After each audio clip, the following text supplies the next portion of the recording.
a functional, sharp saber that is historically accurate both in specifications and handling at an affordable price. Hello, this is Kyle, also known as AlienTude, and that's the premise and promise behind Windlass's new 1796 British light cavalry saber. Let's take a look at some of those promises.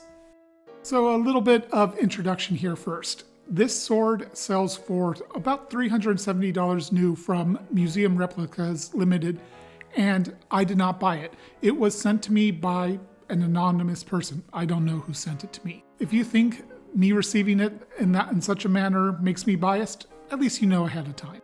Also, keep in mind that this is a review of this one specific sword. It's not really a review of the entire model line because it's only one sword, and Windlass is not really known for consistency and quality control. Now, if you've watched my videos, you know that I am not an expert with swords. I'm a passable at best backyard cutter and growing my knowledge. The swords I normally review, European medieval swords, katana, that kind of thing, I'm at least somewhat familiar with. Sabers, not at all. I have basically no experience with them. I've handled a few very low-end, quote-unquote, reproductions, and they were pretty much terrible because the budget reproduction market for sabers is a wasteland of junk, frankly. So this is the first one that purports to be accurate to the handling of a saber. And all that's basically a lead up to me saying that I just do not have the knowledge or the expertise to compare this to a historical sword, an actual antique. If you want to know more about that, I highly recommend checking out Matt Easton's video on it, and also my friend Kane Shen, who has done quite a bit of work into learning more about the specific sword type. It's a wildly successful model designed by British Major General John Gaspard in the year 1795 in conjunction with English sword cutler Henry Osborne. So with all that out of the way, let's take a look at this sword from the perspective of a backyard cutter.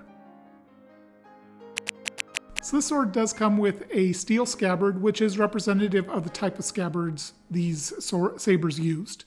All the different parts are brazed on. You can actually see the little bit, it looks like brass that they used for brazing. And that's a nice touch because, as I understand it, that is how they were made historically. Now, in terms of the looks, if you think that a glossy saya is a fingerprint magnet, they ain't got nothing on this thing. This picks up every single fingerprint and every trace of anything on it, and you can see it immediately. And it's hard to keep looking nice. The fit of the sword to the scabbard is pretty lackluster. I think that's due to the leather washer. I'm going to get to more about that in a little bit. The scabbard is pretty heavy, and that's accurate. As I understand it from Matt Easton's video, the scabbard actually should weigh more than the sword. Well, this one does not. It weighs just a little bit less than the sword. And if I look into the mouth of the scabbard, I think I can see why. See, in there, you can see the plastic strips that Windlass uses on a lot of their leather sheaths to maintain the fit. I don't know what they're doing on this scabbard. You've never seen Windlass use these plastic strips on a wood core scabbard, and I don't think they should be there. It actually makes me think that this is not a wood core scabbard, that this is one of Windlass's normal leather sheaths, and they wrapped the steel around that. And I don't believe that's accurate to what the scabbard should be. And it would also explain the lesser weight because the leather is going to weigh less than the wood core should. And that's pretty disappointing in my book. I've asked a few other people who own one of these models, and they don't see the plastic strips. So I don't know if I just got a bad one. I believe this one was from the second batch that Windlass made. Perhaps my friends who have that got it from the first batch and those didn't have it. I don't know, but it's a disappointing result in my opinion. And then one more thing about the scabbard that is never going to come across in a video. It stinks. Windlass uses grease on their blades that is a very strong petroleum smell. And this scabbard has retained that smell horribly. Every time I take the sword out, it makes me gag almost. It's so strong. I need to just leave the sword out of the scabbard for like a month or something, and hopefully it'll clear up. This is not really a problem. It's just something I figured I should mention. So let's take a look at the hilt of this saber. There's a lot going on here with a lot of different parts, and they all flow together very nicely. The leather of the grip is pretty typical for Windlass, maybe a bit higher quality than their normal stuff, but still not great quality leather. The corded texture on here works very well, and I don't see a seam on the leather, so I'm guessing it's probably underneath the back strap, which is nice. That way you don't have to feel it. It's got this metal ferrule here, and there's no hot spots here on these little ears. Nowhere on the hilt. I don't feel any hot spots. It's actually very nicely formed and chamfered so that it's not going to be uncomfortable at all. So these langettes, ears, I'm not sure what to call them, they're actually pinned through, and I can just barely make out where the pin has been ground down and pretty flush. I can feel it if I'm looking for it, but it's not a problem at all. And this doesn't really have a pommel, but this part is the closest thing you would call to a pommel, and it is peened to the tang, and this is the cleanest peen I have ever seen on a Windlass. It's actually really well done.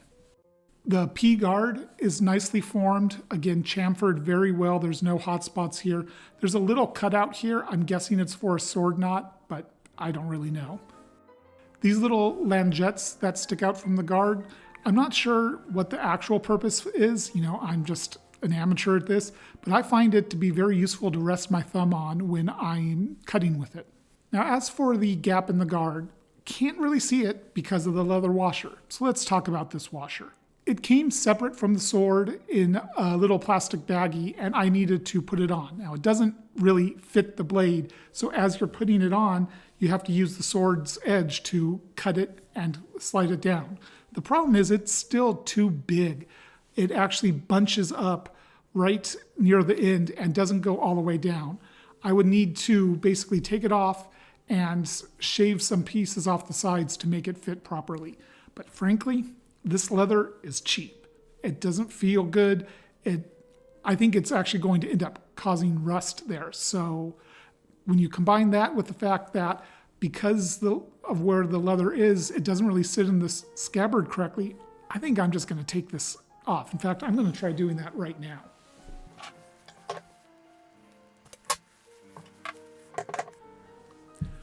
All right, and that's the washer off. And I don't know if you can see here, but I'll try to put up a close-up.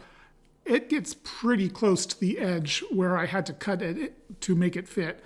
And like I said, I just don't feel like this leather is quality enough to let it sit against my sword for long periods of time. I think it would end up causing rust. And now with the washer out, we can look at the gap in the guard. And you can see that it's pretty minimal, especially for Windlass. I believe the way the guard is fit to the blade on this type of sword is different than on a typical medieval European sword, so that would explain why it's smaller. So with that washer out, let's take a look at the scabbard fit now. So now it actually does go all the way up. Before the leather washer kept it from getting out. And it's not bad. I can shake it out, but if I just hold it upside down, it doesn't come out. So that's not too bad.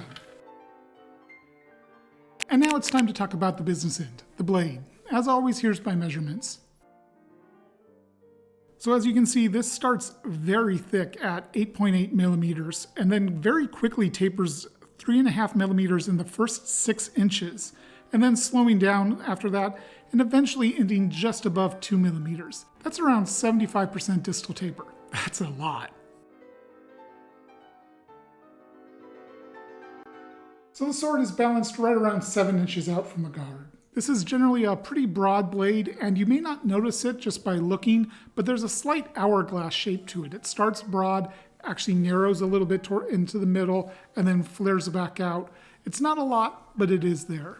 And due to the style of the distal taper, the blade is quite flexible, but it's not whippy at all. It has authority when you move it around, but it doesn't feel like it's going to just flop around like some windlasses do. So the broad fuller runs most of the way up the blade and ends a little bit different spot on both sides, but it's pretty close. Now the finish of the blade is your typical Windlass. It's close to a mirror, maybe a bit of a soft mirror, and there's a lot of rippling on it. I can run my fingers along both the surfaces and the spine and feel the ripples. I think the best way to describe the look is that it looks like a Windlass. You're not going to confuse this for an antique, and that's okay. It doesn't need to look like an antique. It's fine for it to look like a Windlass. Let's talk about the edge beveling. It's one smooth bevel from either the spine or the edge of the fuller down to right before the edge where it is a pretty pronounced secondary bevel. It's not a bad secondary bevel because it's not too obtuse. It's at a pretty good angle. It's very nice to see Windlass shipping this sharp rather than blunt and then having it need to be sharpened at the retailer or by the person who buys it.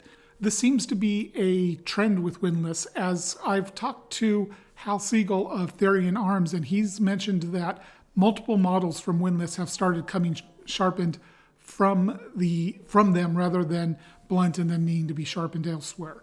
And this brings me to something of a side tangent here, and that's exporting sharp swords from India.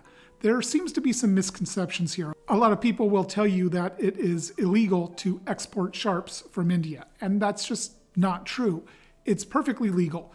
However, it requires a different license. When you export a blunt, it's not considered a weapon.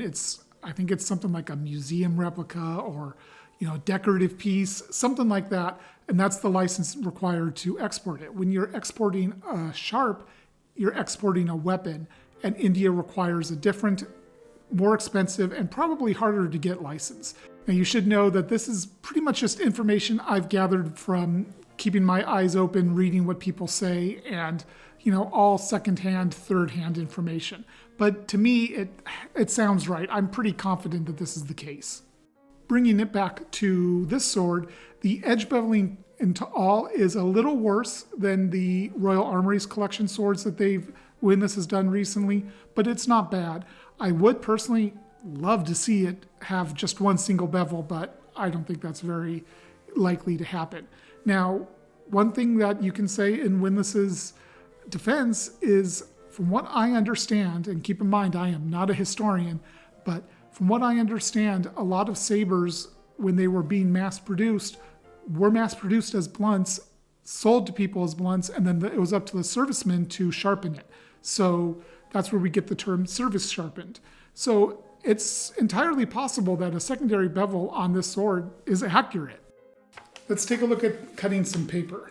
Insert the sword and just slide it down. It's a little jagged, a little rough,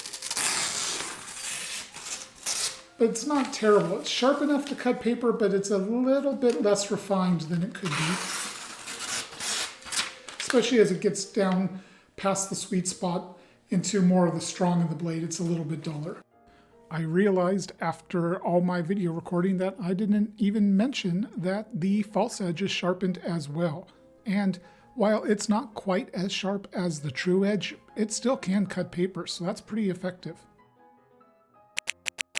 Let's take a look at some cutting and discuss handling. So after receiving the sword and doing the paper cutting test, I was a little skeptical that it would cut very well, because typically I find if a sword doesn't cut paper well, it doesn't cut water bottles well. Well, I could not have been more wrong. This is one of the best water bottle cutters I've ever put my hands on. I get more silent cuts with this sword than I do pretty much any other, and it cuts pool noodles very well also. And besides all that, it's just incredibly fun to move around, and every time I pick it up, I get a big grin on my face. I can redirect motion with it very easily. I know where the tip is going at all times. I have a lot of control over the sword. There's absolutely no hot spots on it anywhere in the hilt. And it's just a joy to use as a backyard cutter. I have no experience with the saber, as I've said before. This is the first historically plausible saber that I've handled, and man, is it fun to use. Now, because the point of balance is rather far out for what I'm used to, it does have some authority in the cut, but because the distal taper, it gets so thin out here towards the sweet spot, it doesn't feel tip heavy. It feels right. I've used this description before on swords, that it feels right. Well, I've handled a good number of swords at this point, so I think I have a fairly decent idea of what a sword should feel like when moved around, even if I don't have experience with that specific sword. And I think this one nails that test. Now, what are some improvements Windlass could make? Well, first off, the scabbard. I don't know if this is just my scabbard, but those plastic inserts, I'm not a fan. I don't think it's a wood core scabbard, and I think it should be. In addition, it's not heavy enough. According to Matt Easton, the scabbard should be around 1 kilogram, and mine is in the 800s. That's just not right.